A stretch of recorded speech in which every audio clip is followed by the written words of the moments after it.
We are the Ministry of the Real Truth, and we have come across a couple of books which we can no longer find. We should have saved them or downloaded them, but we think maybe they weren't actually available to be downloaded as an EPUB or a PDF ebook.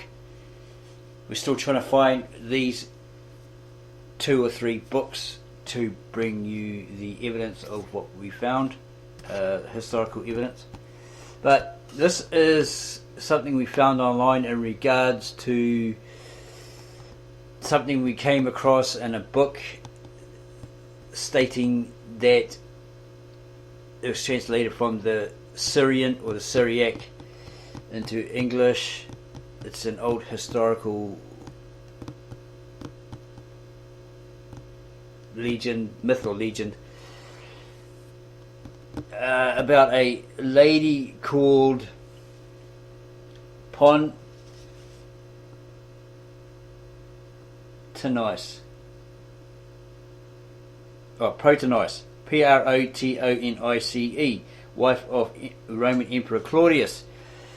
This guy had lots and lots of wives, and he even married his niece, but he apparently, to cover up the incest, he gathered a senate together and says, flag it, wave it, make it legal, all that sort of stuff. And he tried to encourage them to do the same as his council, but they didn't follow him, except for one guy who was a freedman.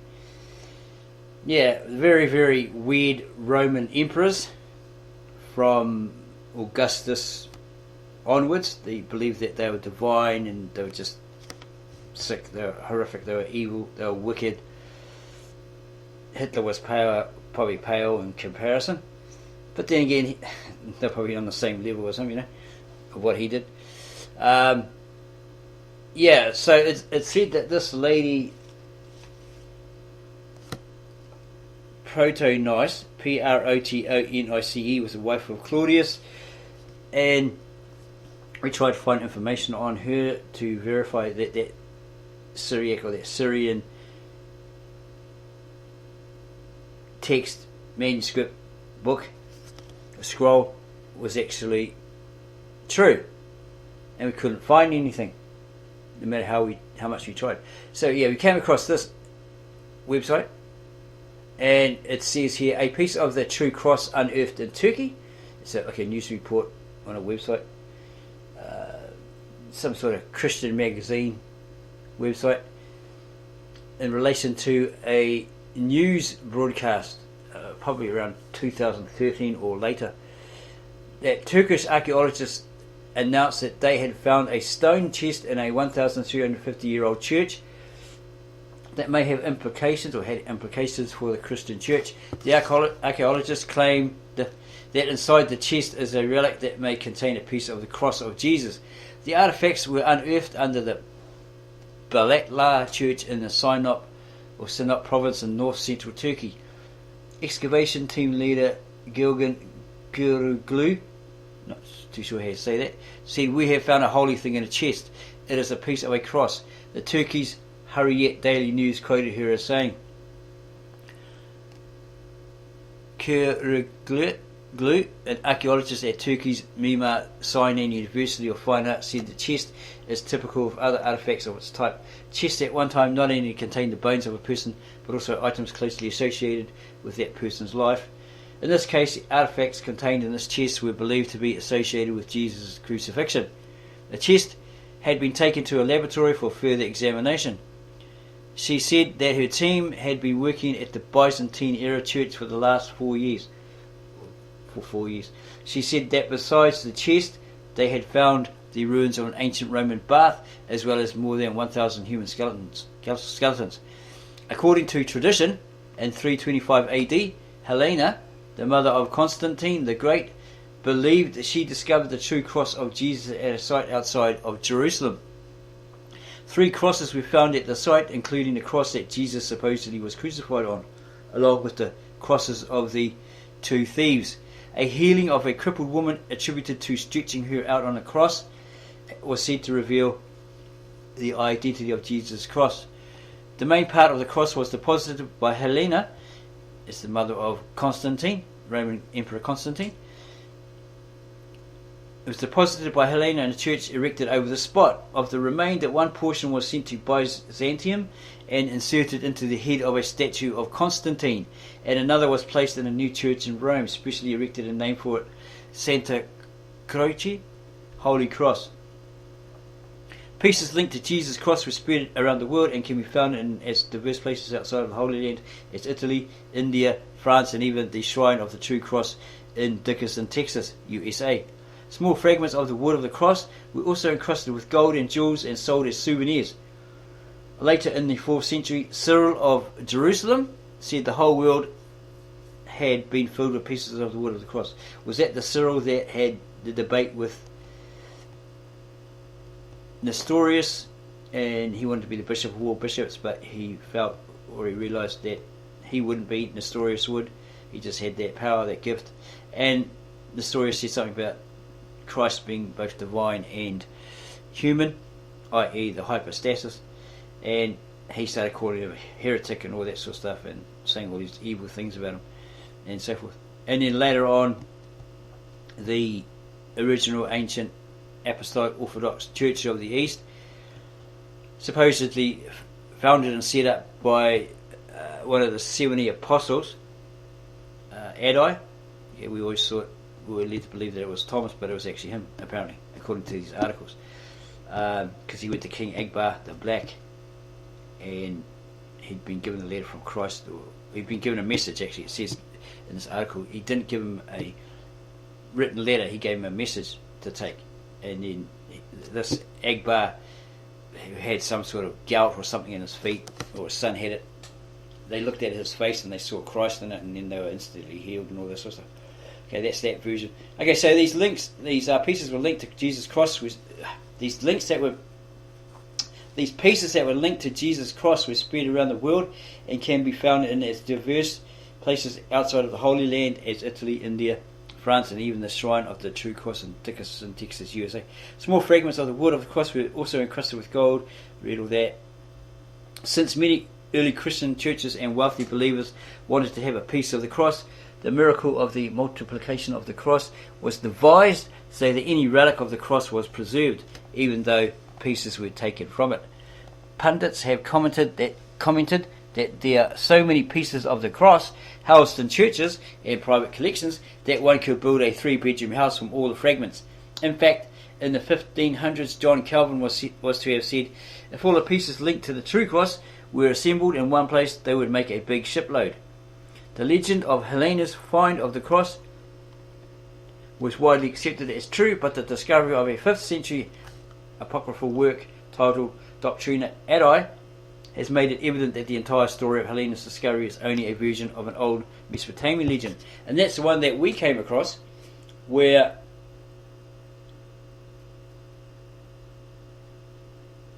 what's her name again?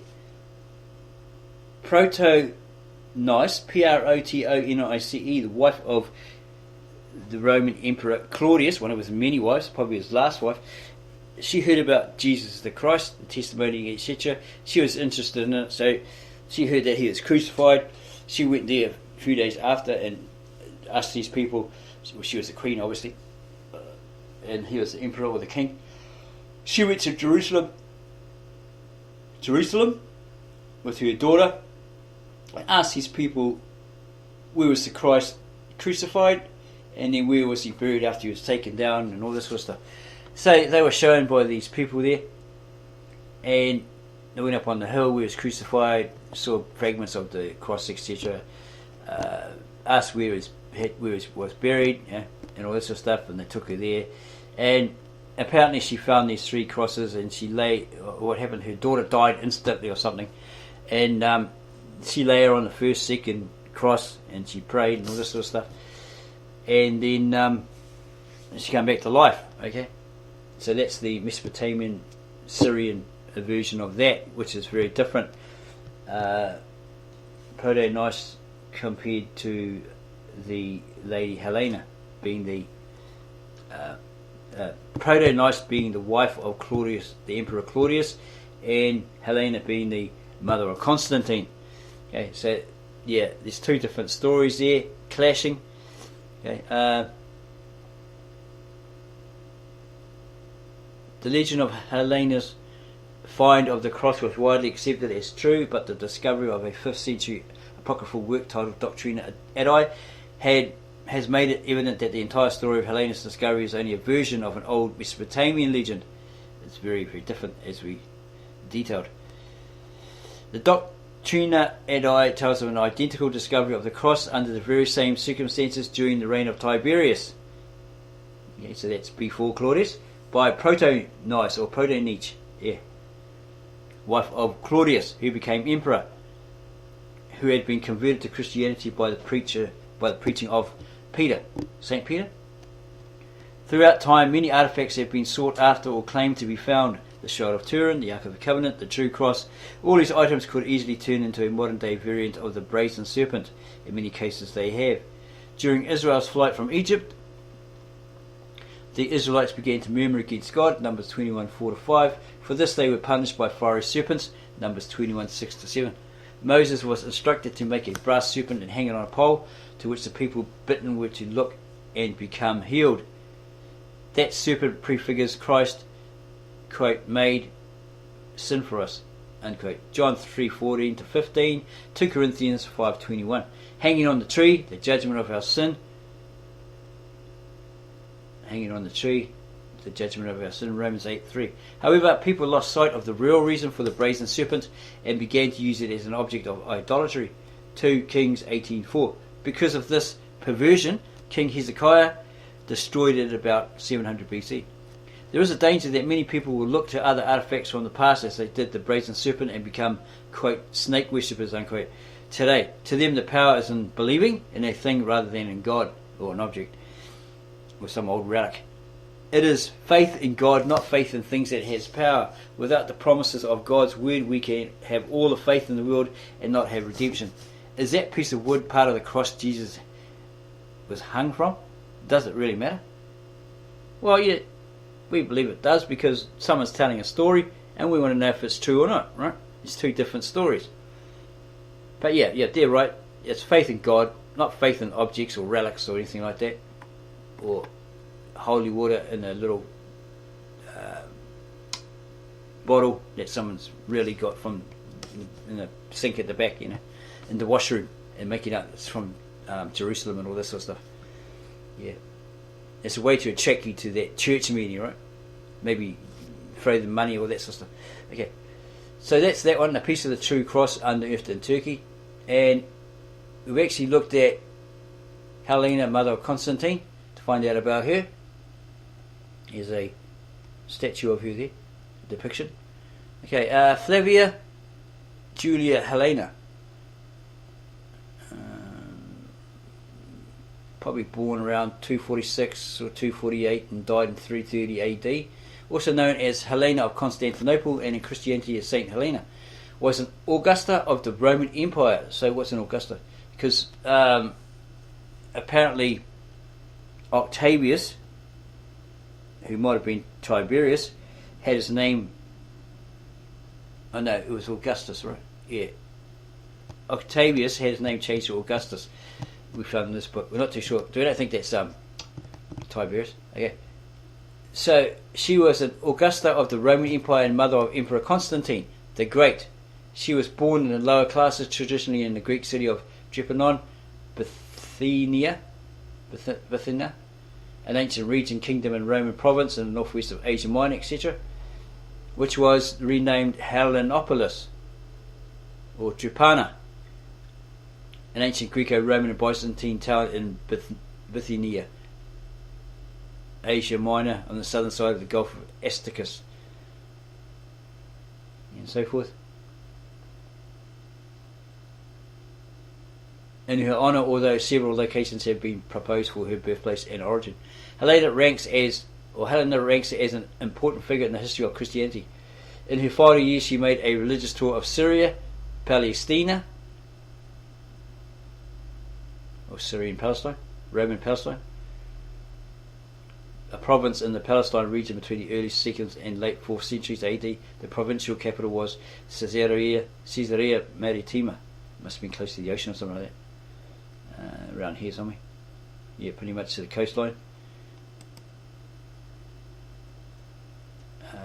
So she did tours of Syria, Palestina and Jerusalem, during which ancient tradition claims that she discovered the true cross, as we detailed.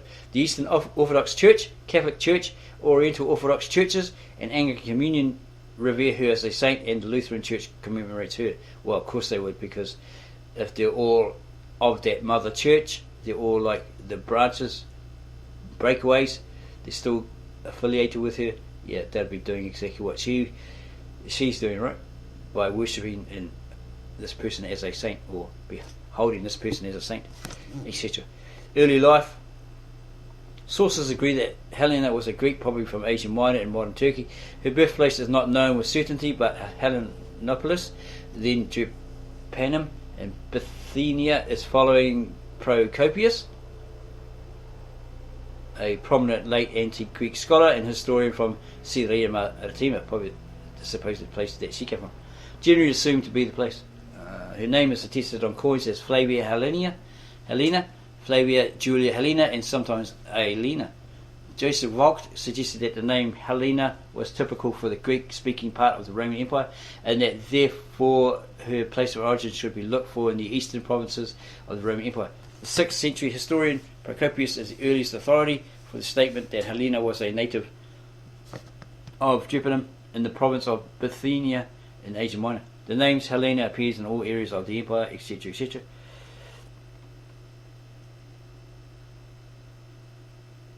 The Byzantinist Cyril Mango, a British scholar of the history, art and architecture of the Byzantine Empire, had however argued that Helenopolis was refounded to strengthen the communication network around Constantine's new capital in Constantinople. Remember, Peter was the bishop of that church there, okay? Supposedly he was the head of it, and was renamed simply to honour Helena, not to necessarily mark her birthplace. And Constantinople was full of Greeks, etc. There was also a Helenopolis in Palestine and a Helenopolis in Lydia. These cities in the province of Helenopontus in the Pontus were probably all named after Constantine's mother. 2 other locations in France and the Pyrenees have been named after Helena. Equally uncertain to Drepanum and without strong documentation, suggestions about her birthplace are Narcissus, Central Balkans, Kafar or Edessa, Mesopotamia, in Syria, and Trier, wherever that is. Oh, okay, it's a city on the banks of the Moselle in Germany. The bishop and historian Eusebius of Caesarea states that Helena was about 80 on her return from Palestine, after she went to see this cross and all that sort of stuff. There's more information there. Marriage to Emperor Constantius. It is unknown where she first met Constantius. The historian Timothy Barnes has suggested that Constantius, while serving under Emperor Aurelian, could have met her while stationed in Asia Minor for the campaign against Zenobia. So he's like a soldier before he became emperor or something like that. It is said that upon meeting they were wearing identical silver bracelets. Constantius saw her as his soulmate sent by God. Barnes calls attention to an epitaph at Nicomedia of one of the Aurelian's protectors, which could indicate the emperor's presence in the Bithynian region soon after AD 270, and so forth. Here's some more there.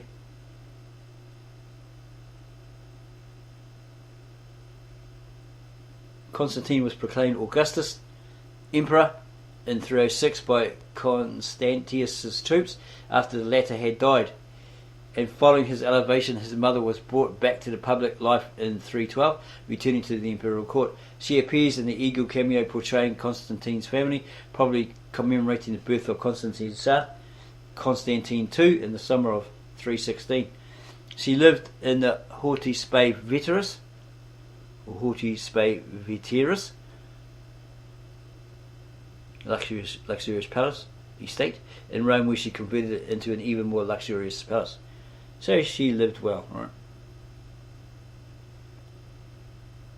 The true cross in the Church of the Holy Sepulchre, or Sepulchre. Jerusalem was still being rebuilt Jerusalem was still being rebuilt following the destruction caused by Titus in AD 70.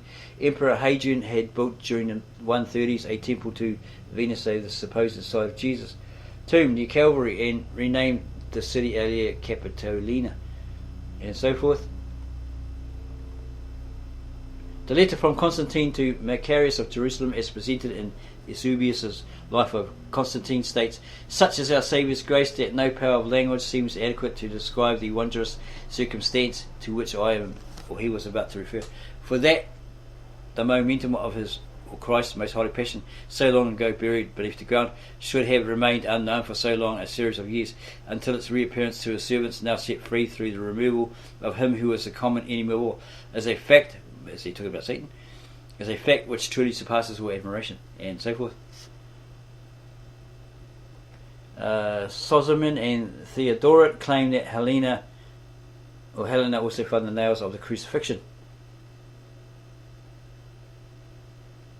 Okay, this is a Roman lawyer and historian of the Christian Church, and Theodoret, influential theologian of the school of Antioch, biblical commentator, and Christian bishop of Syrhas, 423 to 457. He played a pivotal role in several 5th century Byzantine church controversies. Okay, so they claimed that Helena had found the nails of the crucifixion. To use their miraculous power to aid her son, Helena allegedly had one placed in Constantine's helmet and another in the bridle of his horse. According to one tradition, Helena acquired the holy tunic on her trip to Jerusalem and sent it to Trier. Remember that place? On the banks of the Moselle in Germany. And in Cyprus, relics found there. She left Jerusalem and the eastern provinces in 327 to return to Rome, bringing with her large parts of the true cross and other relics, which were then stored in her palace's private chapel, now the Basilica of Santa Croce in Jerusalem, where they can still be seen today. This has been maintained by Cistercian. Officially, the order of Cistercians are a Catholic religious order of monks, probably Roman Catholic, and then so forth, in the monastery which has been attached to the Church for centuries. Death and burial. She died around 330 with her son at her side. She was buried in the mausoleum of Helena outside Rome on the Via Labicana. Her sarcophagus is on display in the Pio Clementine Vatican Museum, next to the sarcophagus of her granddaughter Constantina, Saint Constance.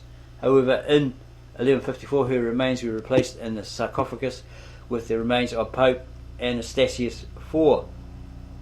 Okay, so he took her place, and Helena's remains were moved to Santa Maria in Ara Coeli, wherever that is. Basilica of Saint Mary of the Altar in Heaven. Yeah, they like giving these fancy names, right? And here's sarcophagus here, supposedly, but it's got that saint in it. That where is he? That Pope in it. Okay, supposedly he's inside there, not her. And there's heaps of more information here. Relics. Her skull is displayed in the Cathedral of Trier in Germany, etc. Helena's skull relic in the crypt of Trier Cathedral in Germany there. Right, it's probably that one there. In there. So-called cup of Saint Helena in the treasure of Trier Cathedral, probably at the church. And later cultural traditions. Someone else has adopted it. Filipino legend and tradition. And medieval legend and fiction. All this sort of stuff. And here's some notes. And one of them says her full name is not attested until 324 when she received the honorific Augusta. Well, she became like a Caesar, right? So that's a title. So she's like a queen. She was a queen. Her birth name was probably just Helena. Spelling variations include Saint Helen and Saint Helena. It has been speculated that the name Ielena is the result of poor minting, with H turning into A. Nonetheless, the 5th century Latin text Acta Syriaci, or Archie, based on the earlier Greek text, also refers to her as Helena, and so forth. Noted in Stevenson 2010 253F, who observes none of this is true, noting Rufinus's sources in a lost work of Gelasius of Caesarea. Caesarea. There are actually several different accounts. Catholic Encyclopedia, Archaeology of the Cross and Crucifix, finding an inspiration from on high. Macarius caused the 3 crosses to be carried, one after the other, to the bedside of a worthy woman who was at the point of death. The touch of the other 2 was of no avail, but on touching that upon which Christ had died, the woman got suddenly well again. From a letter of St. Paulinus to Severus, inserted in the breviary of Paris, it would appear that St. Helena herself had sought by means of a miracle to discover which was the true cross, and that she caused a man already dead and buried to be carried to the spot, whereupon by contact with the 3rd cross he came to life. From the 1955 Roman Catholic Marian Missal, St. Helena, the first Christian empress, went to Jerusalem to try to find the true cross. She found it in AD 320 on 14 September. In the 8th century, the feast of the finding was transferred to 3rd of May, and on 14 September was celebrated the exaltation of the cross, the commemoration of the victory over the Persians by Heraclius, as a result of which the relic was returned to Jerusalem. From yet another tradition related by St. Ambrose following Rufinus, it would seem that the titulus or inscription had remained fastened to the cross. See also Socrates Church History at ccel.org, Book 1, Chapter 17. The Emperor's mother Helena, having come to Jerusalem, searches for and finds the cross of Christ and builds a church. Her canonization predates the practice of a formal canonization by the Holy See and by the relevant Orthodox churches. August 18 in German history, and so forth. The purely legend British connection is traced by H. Habas, Helen of Britain and Medieval Legend in 2002, and there's some references there, citations, etc. Okay, so yeah, there's 2 conflicting stories, and probably many more, as people have adopted the legend of what she did, how she left Rome, went to Jerusalem, found the true cross of Jesus and all this sort of stuff, and went back, lived out her days again in Rome or wherever this has detailed. So we'll probably do a part 2 and try and find this book, right? But we can't find it. It's really hard. Like, we're at the Library of Congress where we thought we found it, and we can't find the thing. We're looking and looking, but if we do, we'll bring you part 2 of that book, the Syrian one, and what those Caesars were actually like. They were very, very sick. Yeah, there is a book called The 6 Caesars, but this particular one we're looking for, had the history of them, and it merged into those who replaced him, or say Caligula was the emperor, and he was killed. Claudius was the replacement, and then it shows who was in his family, who he married, all that sort of stuff. But I don't think it really details Helena or Protonice, Nietzsche, whatever her name is. Yeah, we can't seem to find information on that. So yeah, that's why it's a conflicting story. But if you like this video, then give us a like, give us a thumbs up, add your comments below the video. We'll provide you the links to the website, whatever, and go tell your friends about this. Might be a interesting topic. Did she or did she not? Who's telling the truth, or is it a complete load of phony? Load of phooey. Okay, so yeah, don't forget to subscribe to us, give us a thumbs up, add your comments below, go check out the links if we provide them, and come back and add comments under the video and say, well, this is what I found, because we're really interested in what you have to say and what you find, etc.